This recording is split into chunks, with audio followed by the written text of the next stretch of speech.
What's the worst way to die? You might think it's quick, maybe even painless, but what if I told you history has served up deaths so agonizing, so creatively brutal, they make horror movies look like bedtime stories?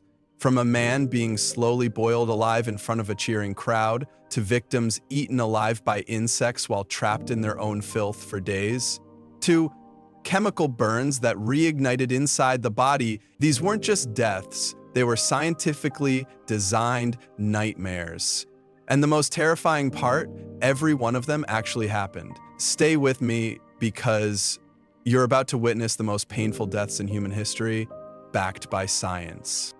You've heard of execution, you've heard of torture, but ancient Persia had something so cruel, so creatively depraved, it deserves its own category, scaphism.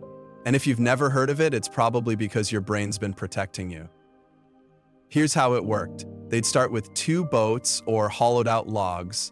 The condemned, usually a traitor, a criminal, or someone who seriously pissed off the wrong people, was laid down inside one half of the boat. Then the other half was placed on top, sandwiching the victim inside like a coffin without a lid. Only the head, hands, and feet stuck out. You were alive, aware, and trapped, completely immobile. Then came the milk and honey. Not for mercy, for misery. They'd force-feed it to you in absurd quantities, giving you violent diarrhea. Why? Because your own waste would accumulate around you in the boat. It was a biological trap.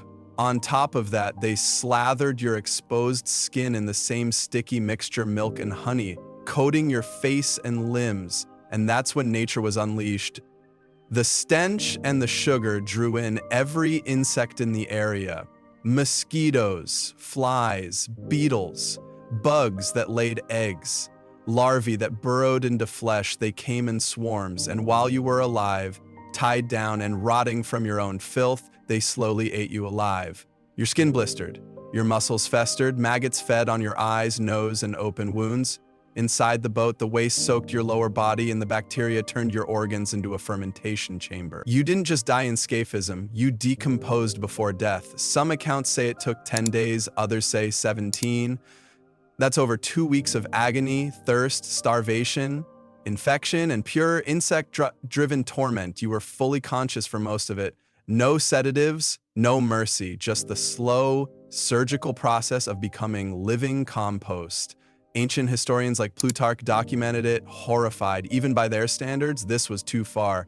Scaphism wasn't just an execution, it was a message. Cross the empire and we'll make you wish for death, then deny you even that. World War I was a horror show of mud, gas, and machine guns, but hidden in that gruesome timeline is one of the most underestimated chemical nightmares ever unleashed: white phosphorus. It wasn't just a weapon. It was a sentence to one of the most excruciating deaths a human could experience. White phosphorus is tricky stuff. It ignites spontaneously in air, so when it hits your skin, it bursts into flames. Tiny, white-hot globs that cling like napalm. And the worst part? Water doesn't put it out. In fact, unless you completely cut off the air supply, it just keeps burning. Soldiers hit by phosphorus shells didn't scream because they were injured. They screamed because they were on fire from the inside.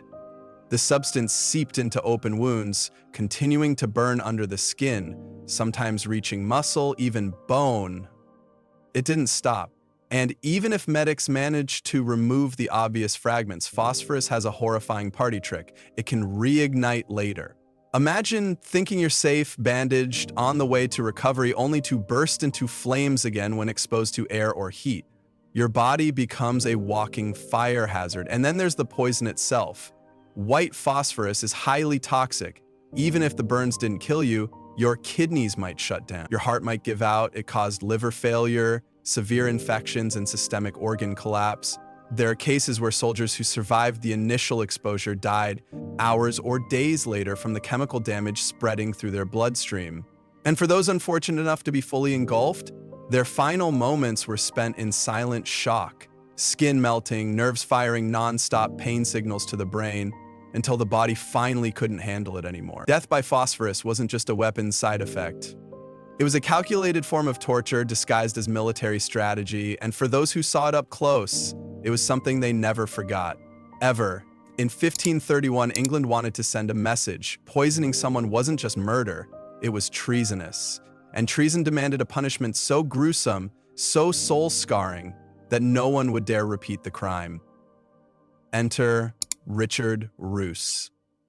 Roos was a cook, and allegedly he slipped poison into a pot of porridge meant for the Bishop of Rochester.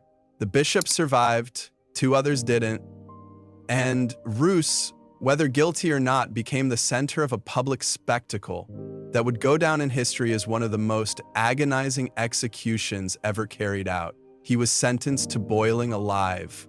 In the middle of London's Smithfield Market, a massive cauldron was prepared. Boiling water, sometimes spiked with oil or lead, roared inside. A scaffold was built so people could watch. This was theater. Death as entertainment, torture as state posthumous deterrent. Roos was shackled and slowly lowered into the pot, not all at once, slowly. First his legs, then his waist, skin blistered, and the screams, witnesses said they echoed like thunder. Roos thrashed, writhed, begged, but they didn't let him die fast. He was pulled in and out of the water several times, cooked like a piece of meat in a stew. His flesh peeled, muscles split, internal organs began to boil inside his body.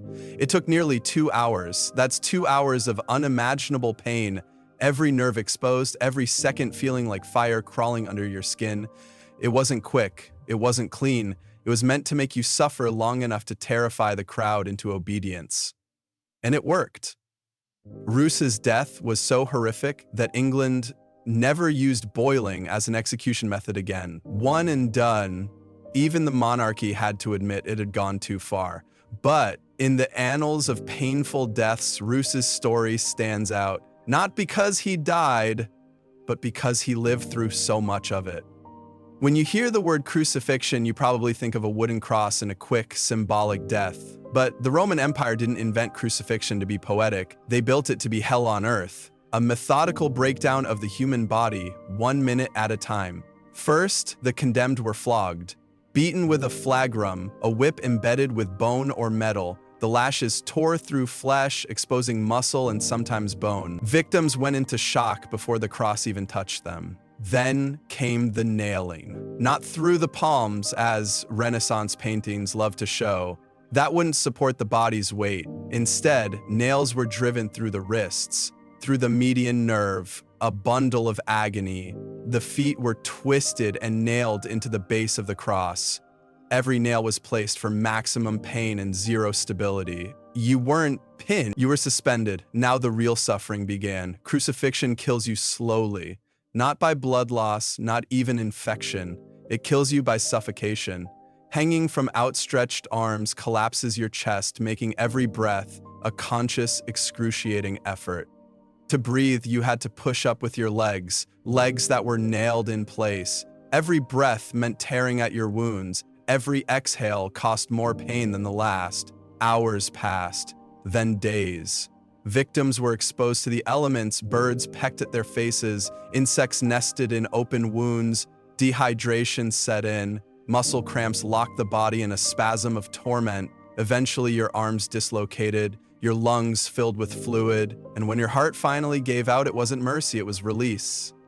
The Romans didn't just want you to die.